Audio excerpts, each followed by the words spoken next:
Une revanche en forme d'apothéose, l'Espagnol Carlos Alcaraz a vengé sa défaite de Wimbledon en privant dimanche Jannik Sinner d'un deuxième titre d'affilée à l'US Open, un sixième titre en Grand Chelem qui lui permet de chipper la première place mondiale à son grand rival. Sous les yeux du président des États-Unis Donald Trump, premier président américain en exercice à assister à une finale à Flushing Meadows depuis Bill Clinton en 2000, le Murcien de 22 ans l'a emporté 6-2, 3-6, 6-1, 6-4. Accroupi sur sa raquette une fois la balle de match passée, Alcaraz a partagé une accolade chaleureuse avec son adversaire au filet avant de célébrer sa victoire avec son désormais traditionnel swing de golfeur, réalisé cette fois en direction de Donald Trump, féru comme lui de la petite balle blanche. Publicité. Aujourd'hui, tu étais meilleur que moi, a sportivement reconnu le perdant à l'adresse du vainqueur lors de la cérémonie de remise des trophées. J'ai fait de mon mieux, je ne pouvais rien faire de plus, a-t-il ajouté. Cette saison, je t'ai plus vu que ma famille, a pour sa part plaisanté Alcaraz en regardant Sinner, au terme de leur 5e duel de l'année, toujours en finale.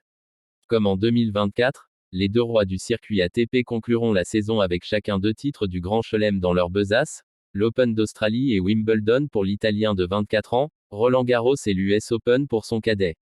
La finale n'a pas atteint les mêmes sommets d'intensité qu'à Paris, où le magicien Del Palmar avait sauvé 3 balles de match contre son meilleur ennemi pour arracher une deuxième Coupe des Mousquetaires d'affilée.